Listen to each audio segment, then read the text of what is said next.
Maqaa Abbaa, kan Ilmaa, kan Hafuura Qulqulluu, Waaqa tokko. Ameen. Abbootiin, maanguddoon, harmeewwan, shamarran, dargaggoon, daa'imman, maatii Waaqayyoo hundi keessan maqaa Waaqayyootiin akkam ooltan, akkam yoonaan geessan. Gooftaan bara baraa, Waaqa calqabaa, Waaqa xumuraa kan ta'u, hundarra bulee kan jiraatu, durdurummaaf dhuma kan hin qabne, uumuu isaatiin guddaa, hojii isaatiin jabaa, humna isaatiinis cimaa, gorsa isaatiin beekaa kan ta'e Waaqni keenya, Waaqni abbootii keenyaa nagaan nu eegee yeroo ammaatiin kan nu ga'e maqaansaa kan galateeffame haa ta'u. Bakka bakka jirtanitti sagalee Waaqayyoo kana kan dhageessan maatii Waaqayyoo hundi keessan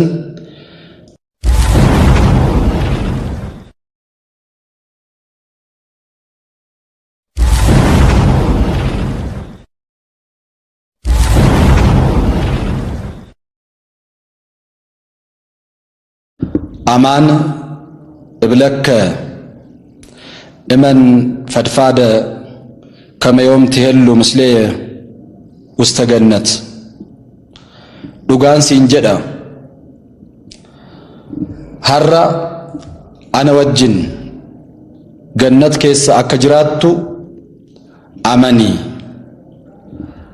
ወንጌላ ሉቃስ ቦቆና ድግደሚሰዲ lakkoofsa 43 irratti kan argamu sagalee Waaqayyooti. Egaa kan gorsu Waaqayyoo, kan barsiisus Waaqayyoo yeroo ammaa jalqaba sagalee kanaatiin daqiiqaa muraasaaf sagalee Waaqayyoo ni baranna. Waaqayyoo laphee keenya qulqulleessee qaama keenya kabajee akka nu barsiisu, akka nu gorsu eeyyama isaa nuuf haa ta'u. Dhugaan siin jedhaa, har'a ana wajjin gannat keessa akka jiraattu amanii. Sagalee kana yookaan immoo jecha kana kan dubbate Gooftaa keenya Iyesuus Kiristoos. Gooftaan keenya Iyesuus Kiristoos yeroo fannoo irratti fannifamee dhukkubbiirra jiru sagalee kana dubbate. Sagalee kana immoo kan dubbateef Gooftaa keenya Iyesuus Kiristoos balleessaa malee, gidiraa malee yommuu fannifamu balleessaa keenya balleessuudhaaf, du'a keenya ajjeesuudhaaf, jireenya nuuf kennuuf, jireenya bara baraa nuuf kennuuf, hidhaa cubbuu keenya irraa nu hiikuuf nu hidhamee dhiiga isaa dhangalaasee lolaasee fannoo irratti fannifamee nu fayyisuudhaaf yeroo fannoo irra jiru sana sagalee kana dubbate. Sagalee kana immoo kan dubbateef Gooftaan keenya Iyesuus Kiristoos yeroo fannifamu isa wajjin namoonni lama fannifamanii turani. Shiftoota lamatu waliin fannifamee ture. Isaan garuu cubbuu isaaniitiin, gidiraa isaaniitiin, yakka isaaniitiin akka fannifaman itti murtaa'ee Gooftaa keenya Iyesuus Kiristoos waliin fannifamanii turanii. Inni tokko karaa mirgaa, inni tokko karaa bitaa. Gooftaan keenya Iyesuus Kiristoos immoo akkuma beekamu walakkaa irratti, fannoo irratti fannifamee ture. Namichi yookaan immoo shiftaan karaa mirgaa fannifame sun waa tokko dubbatee tureera. fannoo sanarra taa'ee yommuu fannifamu lubbuunsaa osoo hin darbiin fooniif lubbuunsaa osoo adda hin ba'iin waa tokko yaadate namichi kun. Cubbuusaa yaadatee qalbii jijjiirrachuu barbaadee yakkasaa yaadatee gidiraasaa yaadatee ijoollummaadhaa jalqabee amma yeroo fannifamutti gidiraa osoo hojjetuu lubbuu osoo dabarsuu dhiiga osoo dhangalaasuu yeroosaa waan dabarseef namichi kun cubbuusaatiin hidhamee ture. Hiriyaansaas inni karaa bitaa fannifames walumaan ijoollummaa isaaniitii qabanii cubbuu hojjechaa warra turan jarri kun dhiiga dhangalaasuudhaan jaarsolii boochisiisuudhaan maanguddoo harmeewwan boochisuudhaan daa'imman qaluudhaan dhiiga dhangalaasuudhaan cubbuu hojjechuudhaan nama saamuudhaan hatuudhaan yeroo isaanii dabarsanii turani. Jarri kun seenaa tokko ni yaadannaa. Yeroo giiftiin keenya durbee Maariyaam gooftaa keenyaan Iyesuus Kiristoosiin baattee gara biyya Gibxiitti godaansa yommuu deemtu, jarri kunillee namoonni lamaan kunillee shiftoonni lamaan kunillee wayyaa gooftaa keenya Iyesuus Kiristoos saamanii turanii waan saama baraniif, waan saamuu baraniif, waan dhiiga dhangalaasuu baraniif, waan gidiraa hojjechuu baraniif seexanni irra bulee yeroo hundumaa gidiraa hojjechisiisuu waan jiruuf jarri kun gidiraa waan hojjetaniif namni seexanni irra bule arraba isaatiin waan gidiraa malee waan gaarii dubbachuu hin danda'u. Sammuu isaatiin waan gidiraa waan yakkaa malee waan gaarii yaaduu hin danda'u. Namni seexanni irra bule harka isaatiin dhiiga dhangalaasa, miilla isaatiin gara yakkaatti deema, gara gidiraatti deema. Namni Waaqayyo irra bule arraba isaatiin Waaqayyoon galateeffataa, arraba isaatiin nama wal lolan araarsaa, waan araaraa, waan nagaa, waan jaalalaa, waan tokkummaa dubbata arraba isaatiin namni Waaqayyo irra bule. Namni seexanni irra bule immoo warra araaraman wal lolchisiisaa, dhiiga dhangalaasaa, daa'imman, jaarsolii, maanguddoo gaddisiisaa, waan gaarii, waan nagaa, waan jaalalaa, waan tokkummaa dubbachuu hin danda'u. Kanaafuu waan kana baraniif jarri kunillee yommuu rakkoo sana giiftiin keenya durbee Maariyaam godaansa deemtee aduu sanaan gubachuudhaan rakkoo baay'ee arguudhaan Yoosef wajjin yommuu godaansa deemte san jarri kun wayyaa gooftaa keenya Iyesuus Kiristoos illee saamanii turanii. Ijoollummaadhaa jalqabanii waan gidiraa hojjechaa turan. Yakka isaanii kanaan, gidiraa isaanii kanaan qabamanii dhufanii gooftaan keenya Iyesuus Kiristoos fannoo irratti yommuu fannifamu jarreen lamaan kun illee waliin fannifamanii turan. Amma lubbuun isaanii darbuu yommuu geessu daqiiqaa xiqqoo yommuu isaan hafu namichi karaa bitaa fannifame sun waa tokko dubbate. Maal jedhee?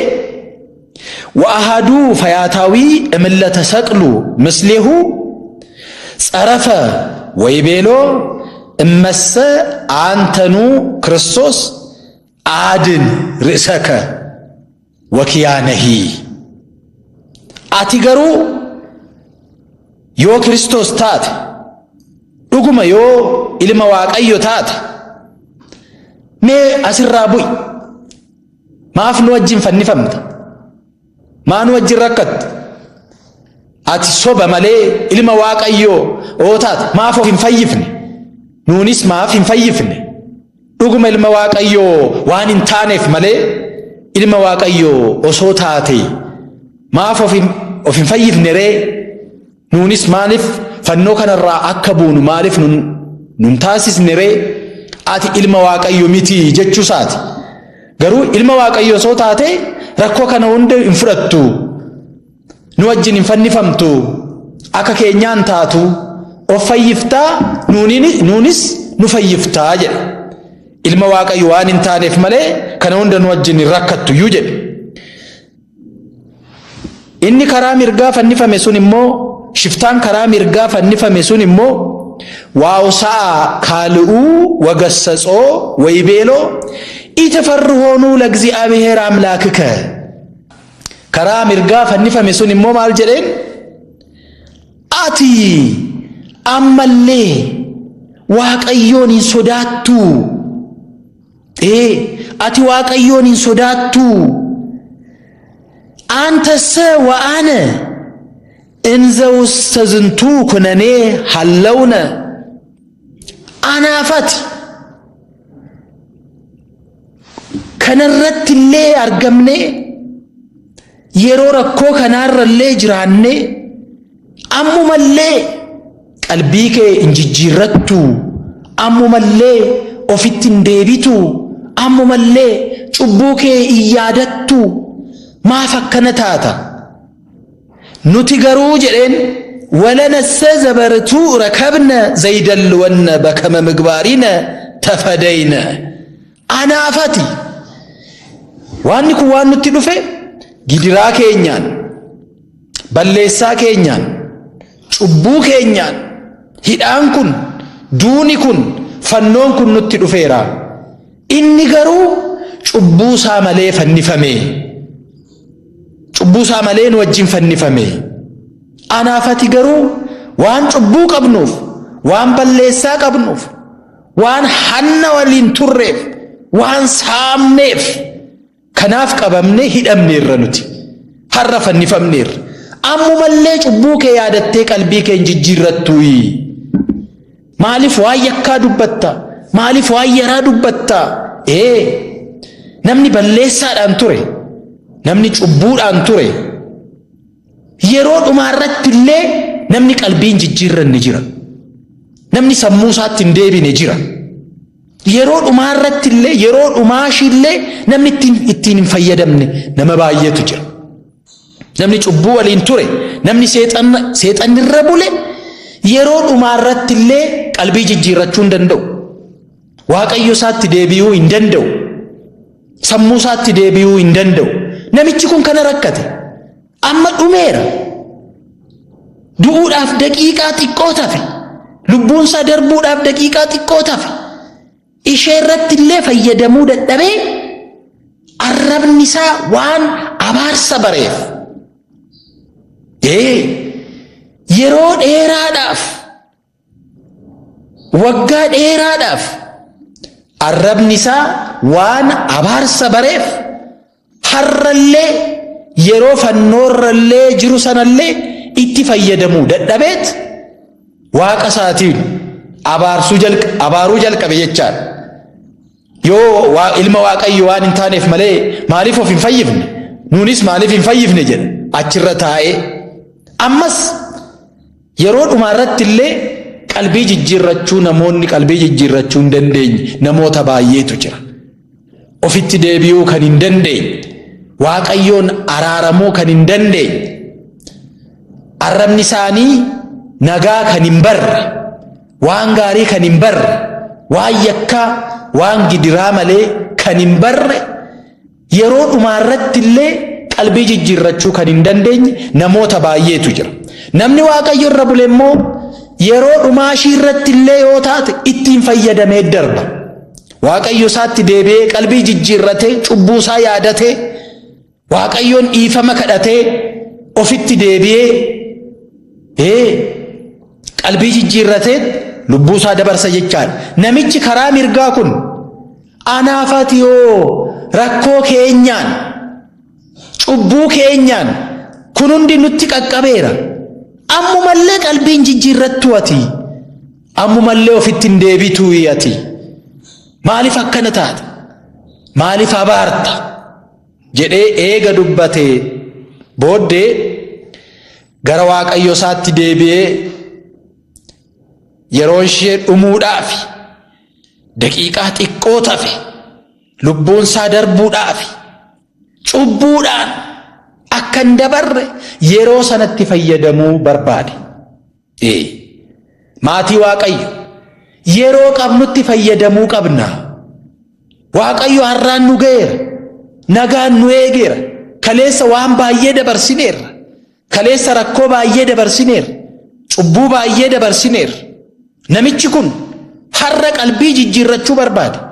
Daqiiqaa afte sanaan, sekoondii afte sanaan qalbii isaa jijjiirratee Waaqayyo isaatti deebi'uu barbaadeet maal jedhee Waaqayyo isaatiin?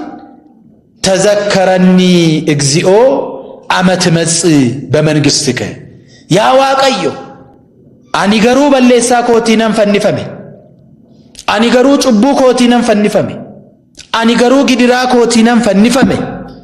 Ati cubbuu malee na wajjin fannifamte, ati gidiraa malee na wajjin fannifamte, ati yakka malee na wajjin fannifamte. Ilma Waaqayyo akka taate bareera. Ati Waaqayyo ilma Waaqayyo akka taate beekeera. Yaa Waaqayyo har'a garuu ani cubbuu kootiin fannifamuun barbaachisaadha. Ani gidiraa kootiin yakka kootiin fannifamuun barbaachisaadha. Fannifameera. Har'a garuu fayyuu hin danda'u. Garuu lubbuun koo yommuu dabarte gara si'oolitti akka hin galle. Yaa Waaqayyo tazakkarani አመ ትመጽእ በመንግሥትከ። mootummaa keetiin gaafa dhuftu mootummaa keetti na yaadadhu jedhee Waaqayyo isaatiin kadhate. Namichi kun har'a si wajjin gannatitti na galchii hin jenne. Cubbuusaa amaneera, yakkasaa amaneera, gidiraasaas amaneera, beekeera namichi kun. Har'a mee si wajjin akkan gannat, ati garuu gannat akka deemtu ani beeka. Cubbuu malee waan fannifamteef ati garuu gara gannatitti akka deemtu nan beeka. Gidiraa koo bareeraa, yakka koos beekeera. Har'a osoo hin ta'in mootummaa keetiin gaafa dhuftu mootummaa keetti na yaadadhu jedhee dubbate namichi kun. Egaa gooftaan keenya Yesuus Kiristoos nuti isa boruuf isa kadhannu inni har'a nuu kenna.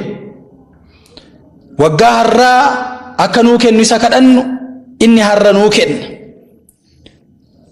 Arjummaan isaa waan baay'ee ta'eef, dheekkamni isaa fagoo waan ta'eef namichi kun isa boruu yommuu kadhatu har'a na wajjin gannat keessa jiraatta. Garuu amanii har'a na wajjin gannat keessa akka jiraattu amani jedhee gooftaan keenya Yesuus Kiristoos namicha kanatti dubbate. Namichi kun sagalee kana dhaga'uunsaa waan qalbii jijjiirrateef, waan ofitti deebi'eef, waan cubbuusaa ilaaleef, balleessaasaa isa kaleessaa yaadatee sammuusaatti lapheesaatti deebi'ee qalbiisaa waan jijjiirrateef sagalee jireenyaa kana dhaga'uu danda'eera. Aagaa jireenyaa kana dhaga'uu danda'eera. Kanaafu har'as balaa nutti dhufeerraa jalaa ba'uudhaaf, rakkoo nutti dhufe keessaa ba'uudhaaf, dhukkubbii nutti dhufeerraa ba'uudhaaf qalbii jijjiirrachuu barbaachisa. Sammuutti deebi'uu barbaachisa. Balleessaa keenya isa kaleessaa yaadannee har'a sammuu keenyatti deebi'uu barbaachisa. Namichi kun har'a garuu gaafa mootummaa keetiin gaafa dhufte mootummaa keetti na yaadadhu jedhee dubbateera. Har'a osoo fannoo irraa bu'ii jedhanii namicha kanaaf dhiifama otoo taasisaniif osoo dhiifama godhaniif fannoorraa bu'ee lubbuunsaa osoo hin darbiin osoo dhiifama taasisaniif fannoorraa bu'ii otoo jedhanii fannoorraa buusan namichi kun garuu waan baay'ee waan bareef cubbuu isaa isa kaleessaatti deebi'uu hin danda'u. Sammuu isaatti waan deebi'eef qalbii waan jijjiirrateef namni sammuu isaatti deebi'e balleessaa isaa isa kaleessaatti hin deebi'u. Yakka gidiraa isaa isa kaleessaatti hin deebi'u. Namichi kun fannoo irraa bu'ii osoo jedhaniini cubbuu isaatti deebi'a taanaan garuu sagalee jireenyaa kana argachuu hin danda'u. Gannat seenuus hin danda'u. Nutis kaleessa balleessaa baay'ee qabna. Waaqayyo keenya irraa adda baaneerra. Nutis adda baaneerra. Wal dhabneerra. Siyaasaan adda baaneerra. Yeroo dheeraatiif abbootiin keenya wal ilaalanii wal jaallatanii nagaadhaan jiraatanii biyya isaanii tokkummaadhaan eeganii amantaa isaanii cimsanii eebbaan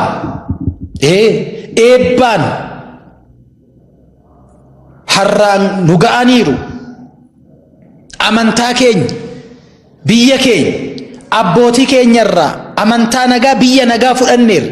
Har'a nuti garuu wal qoornee sanyii wal qoornee qooqaa wal qoornee adda baanee cubbuun keenya baay'atee balaan hamaa nutti dhufaa jira. Inni garuu macaafa irratti akka dubbatame rakkoon akkanaa kun isa calqabaatii. Rakkoon kana caalummoo jiraa jechaadha. Ofitti deebi'uu baannaan qalbii jijjiirrachuu baannaan sammuu keenyatti deebi'uu baannaan kan wal dhabne araaramuu baannaan lola isa kaleessaa nagaa buusuu baannaan rakkoon kana caalummoo nutti dhufaa jechaadha. Kanaafuu balleessaa keenya isa kaleessaa yaadannee har'a ofitti deebi'uu barbaachisa. Har'an bar wal fagaadhaa jedhame nutti himame nuti silaa kaleessa wal fagaachuu jalqabne osoo balaan kun nutti hin dhufin osoo rakkoon kun nutti hin dhufin nuti kaleessa walirraa fagaanneerra wal dhabneerra yaadaa walirraa fagaanneerra walii galuu dadhabneerra harki keenya kun dhiiga dhangalaase arrabni keenya ammeenya dubbatee sammuun keenya ammeenya yaadee gidiraa yaadee walitti buunee wal dhabnee tokko ta'uu dadhabnee nagaa buusuu dadhabnee nutuu walirraa fagaachuu jalqabneerra yaadaa walirraa fagaannee turre. Addunyaan kun cubbuu waan itti baay'ateef cubbuu waan baay'ifteef gidiraa waan baay'ifteef waaqayyorraa adda waan baateef dhukkubbiin hamaa akkanaa nutti dhufaa jira. Ni beekama cubbuun addunyaa irra jiru maa inni addunyaa kana irratti waan baay'eetu dhaga'amaa jira. Waan baay'eetu mul'ata. Gidiraa baay'ee mul'ata. Cubbuu baay'ee mul'ata. Har'a dhiiraaf dhiirri wal fuudhee dubartiif dubartii wal fuudhanii waan waaqayyo jibbu waan namni illee jibbu gidiraan akkanaa addunyaa irratti waan baay'ateef kuni biyya keenyas dhufeera.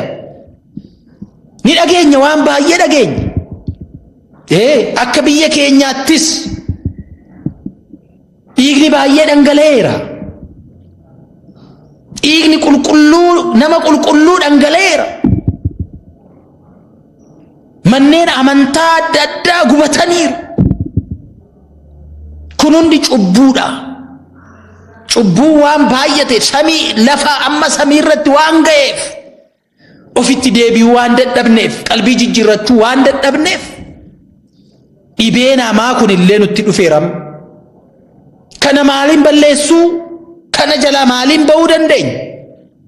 Tokkoffaa waan nutti himamu raawwachuudhaan, abbootiin amantaa waan nutti himan raawwachuudhaan, wal kabajuudhaan, sagalee abbootii keenyaa, jecha abbootii keenyaa dhaga'uudhaan, wageessonni waan nutti himan dhaga'uudhaan, qajeelfama mootummaa irraa darbu dhaga'uudhaan. Kuni maaliifi? waliin taanee akkan dhumneef, akkan duuneef, guyyaa har'aa akka dabarruuf, boruuf akka geenyuuf. yeroo dhukkubaa kun hanga bara baraatti hin jiraatu, boruun darba. Garuu osoo inni hin darbiin nuti akkan dabarreef nuu jecha manneen amantaallee cufamanii hundi keenyallee mana keenya teenyee akka kadhannullee taasifamuun kun waan gaarii ta'ee miti, jaalannee miti. Bataskaanni akka cufamu barbaannee miti. Isaan kaanis amantaan biraa keessas warri jiran manneen amantaa isaanii akka cufamu barbaadanii miti. Kuni garuu waan gaarii ta'ee miti. Numatu miidhama. Manneen amantaa keenya nyuu cufamu numatu miidhama. Hunda keenya rakkata. Garuu isa kamtu caalaa? Boru itti deebinaa. Boru waliin taanee sagannaa, waliin taanee kadhannaa. Yeroo rakkoo har'aa garuu waan nutti himamu dhaggeeffannee qalbii keenya jijjiirrannee akka jalaa baanuuf nutti himamaa jira wanti kun. Kanaafuu waan lama jechuun keenya, tokkoffaa Waaqayyo keenya wajjin araaramuu barbaachisa. Nutis walitti araaramuu barbaachisa. Dhiifama argachuudhaaf, dhukkuba kana jalaa ba'uudhaaf, rakkoo kana jalaa ba'uudhaaf Waaqayyotti araaramuu barbaachisa. Qorichi keenya Waaqa keenya, kan nu fayyisu Waaqa keenya. Har'a qofa miti, jireenya bara baraa kan nuu kennu Waaqa keenya. Waaqa keenyatti amanuu.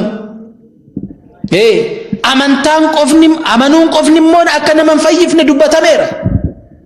Ergaa Yaa'aqoob irratti dubbatameera. Yaa'aqoob maal jedha? Amantaan qofa akka nama hin fayyifne dubbateera. Amantaan hojii hin qabne isheen kan duutee jedha. Hojii gaarii kan hin qabne, hojii gaarii hojjechuu barbaachisa. Hojii gaarii kan hojjennu immoo qalbii keenyatti yeroo deebinu, sammuu keenyatti yeroo deebinu, nagaa yeroo buufu, tokko yoo taane, yoo walitti araaramne hojii gaarii hojjennee darbuu ni dandeenya. Hojii gaariif amantaa waliin ta'anii jireenya bara baraa nuu kennuu danda'u. Namichi kun hojii hin qabu ture. Har'a na wajjin gannatti jiraatta kan jedhame namichi kun hojii gaarii hin qabu ture. Amantaas hin qabu ture. Hin amanu ture. Namni Waaqatti amanu waan gaarii hojjeta. Amantaas hin qabu namichi kun. Garuu daqiiqaa xiqqoo sana keessatti amantaasaa cimsee hojii cubbuu, hojii gaarii illee yoo dhabe, cubbuu hojjete sanaaf yaa Waaqayyo cubbuu koo natti hin lakkaayin, gidiraa koo natti hin lakkaayin, kanaafuu mootummaa keetti na yaadadhu jedhee qalbii isaa jijjiirratee sammuu isaatti deebi'e jechaadha namichi kun. Waaqni keenya Waaqa araaraati. Arjummaan isaa kan baay'ateedha Waaqni keenya. Kadhannaa keenya nuu dhagaa. Har'a hundi keenya mana keenya teenyee boo'aa jirra. Bataskaanni waan cufameef hin boonyaa. Hundi keenya mana keenya teenyee namni kadhanne jiru yeroo har'aa. Addunyaan Waaqallee hin beekne sun Waaqayyotti deebitee kaleessa warri Waaqa hin beekne illee akka ofii isaaniitti akka Waaqaatti warri of ilaalanii darbanillee har'a garuu qalbii isaanii gara Waaqayyootti deebisuutti jiru. Qoricha akka Waaqa qofarraa argamu beekaa jiru waan ta'eef qorichi keenyas Waaqa keenya qalbii jijjiirrannee Waaqa keenyatti deebinee sagalee jireenya akkanaa akka dhageenyu eeyyama Waaqayyo nuuf haa ta'u. Dhukkuba amma nutti dhufe immoo dhukkuba addunyaa kanarratti nutti dhufe, biyya keenya irrattis kan nutti dhufe kan waaqayyo nurraa balleessu nu abaraaru. Egaa waan baay'eetu nutti himamaa jira amma. Harka keessan dhiqadhaa, yeroo hunda harka keessan qulqulleessaa jedhamee himamaa jira. Kana wajjin immoo warra amantaa qabnu hundi keenya harka keenya qulqulleessuudhaan bishaaniin akka qulqulleessinu harka keenya cubbuudhaan waan xuraa'eef qalbii jijjiirrannaadhaan immoo harka keenya qulqulleessuu barbaachisa. Isa dhiiga dhangalaasee xuraa'e kana qulqulleessuu barbaachisa. Sammuutti deebi'uudhaan, lapheetti deebi'uudhaan, qalbii jijjiirrachuudhaan qulqulleessuu barbaachisa. Harki keenya cubbuu dhiigaan xuraa'eera, lapheen keenya cubbuudhaan xuraa'eera waan ta'eef laphee keenya qulqulleessuu barbaachisa. Harka keenyas isa dhiigaan xuraa'e kan qulqulleessuu barbaachisa. Kaleessa dhiiga dhangalaasee lubbuu kan dabarse harka baay'eetu jira. Inni garuu har'a qulqullaa'uu barbaachisa. Kanaafuu harka keenya isa xuraa'e cubbuudhaan xuraa'e qulqulleessinee, laphee keenya isa cubbuudhaan xuraa'e qulqulleessinee, qalbii jijjiirrannee sagalee jireenyaa akka dhageenyu eeyyama Waaqayyoo nuuf haa ta'u. Dhibee amma nutti dhufe kanammoo Waaqayyo nurraa dabarsee biyya keenyarraayis addunyaa kanarraayis akka nuu balleessu, warra dhukkubsataniif fayyina akka kennuuf, warra boqotaniif akka nuuf maaru eeyyama Waaqayyo nuuf haa ta'u. Biyya keenya biyya nagaa, biyya jaalalaa, biyya tokkummaa, biyya fayyinaa nuuf haa taasisu. Uummata keenyas nagaaf fayyinaan nu haa eegu. Waaqayyo hunda keenya wajjin haa ta'u. Waaqayyo isin haa eebbisu. Waaqayyo isin haa eegu.